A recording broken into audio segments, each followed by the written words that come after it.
Before taking GEMAT, very on the surface yung opinions ko on math. I always think pag math, numbers lang yan, solving, finance, ganon. But looking back, it's actually almost everywhere, even in the most random conversations. For example, the sentence, we went to mall yesterday and it suddenly rained. Before, I would just see that as a story. But now I realize that I unconsciously did math because I added two propositions together using the word and. It made me realize now we use math not just to count, but to communicate clearly. We don't notice it, but we rely on mathematical logic every day just to understand each other. Ikaw, Anika, what are your thoughts? Agree ako dyan, Josh, na math can be used to communicate and express ideas. Before, I used to think na numbers and formulas lang yung math. Pero through this subject, I realized na mas malawak pa talaga ang role niya. Math helps us structure our thoughts, make clear arguments, and understand situations more logically. Even simple decisions or everyday observations have a layer of reasoning behind them. Parang hindi lang siya about solving problems. Math also involves understanding the world in a more organized and meaningful way. Same sentiments. I never really saw math as a language before, parang abstract concept lang siya na separate from how we talk or think. Pero after GMath, I started noticing how math shapes the way we express ideas without us even realizing it. For example, when we say things like if, then, or either or, we're basically using logical connectors that come from mathematical reasoning. It made me more aware of how math helps us avoid misunderstandings. Kasi when your statements are structured and clear, people get your point better. So now I see math not just as something we calculate, but something we use to communicate more precisely. It's weird but also eye-opening. For the finance module, sobrang useful niya kasi lahat tayo may money goals, right? Before, I only saw interest rates as numbers na kailangan bayaran or i-compute. But now I understand the why. Like kapag sinabing 5% compounded monthly, hindi lang siya random percentage. It actually affects how fast your money grows or how big your debt becomes. What about you, Jelu? Same here, honestly. I used to think finance was just about budgeting or saving. Pero hindi pala. Ang daming math behind every solution. When we learned about the module, doon ko nakita how important it is to understand the time value of money. Like, kung may 10,000 pesos ka now versus 10,000 pesos in the future, hindi sila equal. Math shows you exactly how much that difference matters. And in investments, grabe talaga. One small change in interest rate or compounding period can mean thousands gained or lost in the long run. Once you see the formulas behind it, magiging mas real yung idea that your money can work for you or work against you if you don't plan properly. So yeah, math isn't just math. It's a tool to make smarter decisions in the future. I think I'm also the same way. I used to think that finances was just limited to saving and budgeting, and that investment was a huge behemoth of a subject to tackle that seems almost magical. But through this GE math class we have right now, and also at an engineering economics class we had last term, which tackled more or less the same topics, my horizons were broadened a little bit. I used to think that money, finances, was a constant variable. It remains unchanging. But through things like investments and all these other things, all these other technical terms, I'm learning that math is actually more a dependent variable that changes with time. And I think it's very interesting, and it certainly has helped me in order to grow the very little wealth I have, and it has enticed me to start investing this year. And for that, I am very grateful for this GMAT class and for the engineering economics class I also had last term. Thank you. Moving on to nature and the arts, present din yung math. Ako super interested talaga ako sa topic na to since I love graphic design. Nung na-learn ko yung golden ratio, it completely changed how I look at composition and design.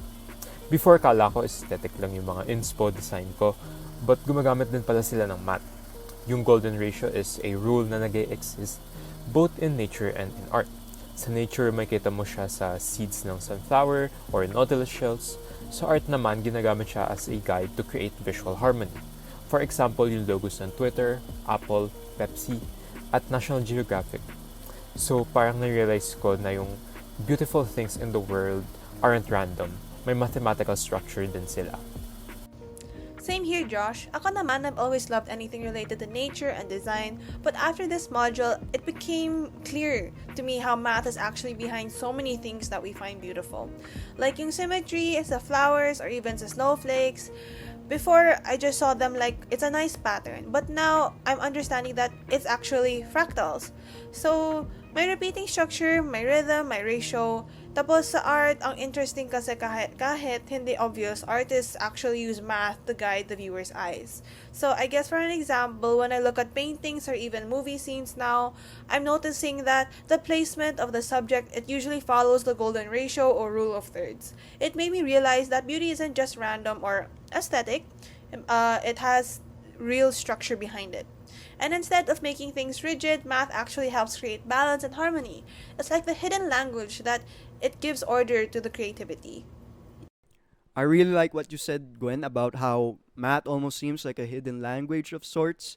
And I do agree with that sentiment, because I do think that throughout centuries, we've been on this earth, maybe if not for millennia, we have been using math as a tool to almost, derive order from our seemingly chaotic reality. It's through the advancement of many great cultures, many great scientists and individuals that we, year by year, find that the world isn't such a scary place to be in, or it's something we can make sense out of. And I think that's very beautiful. And this through the advancement of many great individuals, like for instance, Fibonacci and the Fibonacci sequence, Einstein, people like Ramanujan being someone who derived equations by his account on through the communal aspect he has with a divine being. And to this day, we are using or deriving Ramanujan's equations and applying it to everyday life in modeling black holes or in astronomy. And I think that is exceedingly beautiful how math can be used to make order out of chaos. And I think that is really, really amazing. Sa decision sciences naman, it was very informative kung paano nag-work yung math dun. For example, you wanna have lunch, so you choose if you wanna eat at your favorite spot or the new spot you haven't tried yet. Syempre, you'd wanna decide what's best for you, diba? Hindi lang siya about gut feel. You would wanna weigh your options to figure out which choice leads to the best outcome. Dito ko na-appreciate na may systematic way pala to make decisions. Instead of guessing or going with whatever feels right in the moment, may mga models and methods like game theory na ginagamit to compare alternatives, assess risks, and predict results. Math becomes a tool that helps you make clearer and more rational choices. For me, decision sciences made me realize how many choices we make every day without even noticing.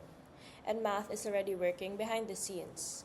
Even simple things like should I save or should I spend or which option is more worth it actually have a logical process behind them. You break down your options, compare the pros and cons, look at possible outcomes, and then choose the one that benefits you the most. It also taught me how important it is to set criteria and goals before making a decision.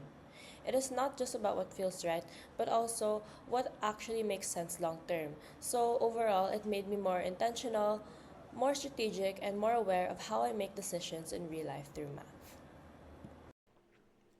I think I do that too, Jonah, and I think it has been increasing ever since our GE Math subject, more specifically how game theory was taught and how people throughout in at least the videos I watched online mention how game theory is the single most important subject you can study in your life. Well, I don't necessarily believe that to be the case.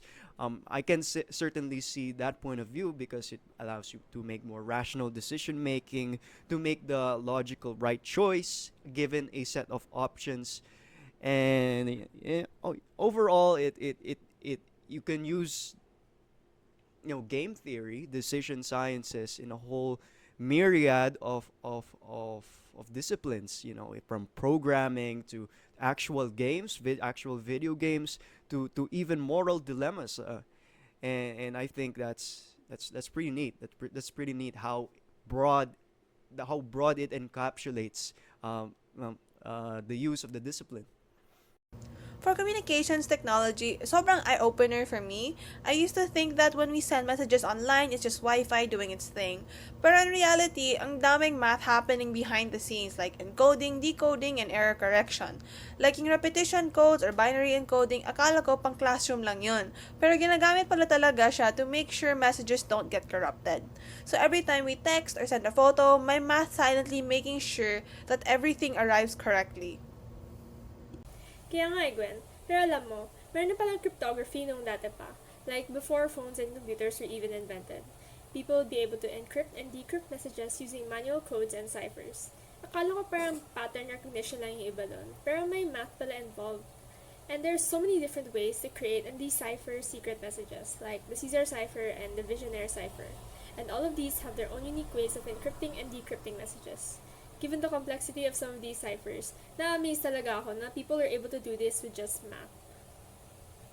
In communications technology, I realized that math is the backbone of everything we send or receive online. Things like binary encoding, turning information into zeros and ones, and error checking make sure that messages don't get corrupted as they travel. What amazed me the most is how organized the system is. Every bit and piece has a purpose, and even tiny errors can be detected and corrected because of the math behind it. And with cryptography, I learned that math isn't just for accuracy, it is also for security.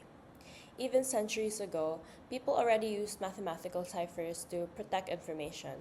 It made me appreciate how stable and secure our communication systems are thanks to the math working behind the scenes. Now on to math for efficiency. I learned na nakakatulong talaga yung math in determining the most efficient solution to a problem. For example, you can use math to optimize a delivery truck's travel routes and minimize fuel costs. By using math, you can evaluate the different possible paths and identify the fastest or most efficient one. In this context, math doesn't just help us solve problems, but also guides us towards smarter choices. In short, the things we can do with math empower us to make decisions that prioritize both efficiency and cost effectiveness. For math for efficiency, I learned how math helps us use resources wisely and choose the smartest solution. Efficiency isn't just about doing things fast, it is about doing things in a way that saves time, energy, and cost. Math helps compare different options and see which one is the most practical. I also realized that optimization applies to everyday situations, like planning your schedule, deciding the order of tasks, or managing your budget. It showed me that being efficient isn't just a habit, it is something we calculate and improve using math. For me naman, as someone who is trying to become or studying to become an engineer, efficiently certainly is a big part of the discipline, and it's certainly intertwined with engineering as a whole. Efficiency means better resource allocation, better material use, lighter weight, all these buzzwords, but essentially what efficiency means is that you're extracting more value from less. And I think I think that is a good frame of view for engineering, but also in life in general. You can be more happy with much less, and I think that's a philosophical aspect you can put on that too. Yeah.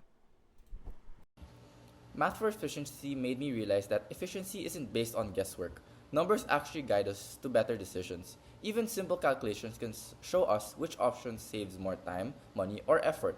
I also noticed how often we use math without thinking, like when planning routes, budgeting, or organizing tasks. In the end, math taught me that being efficient isn't just about working fast, but also working smart.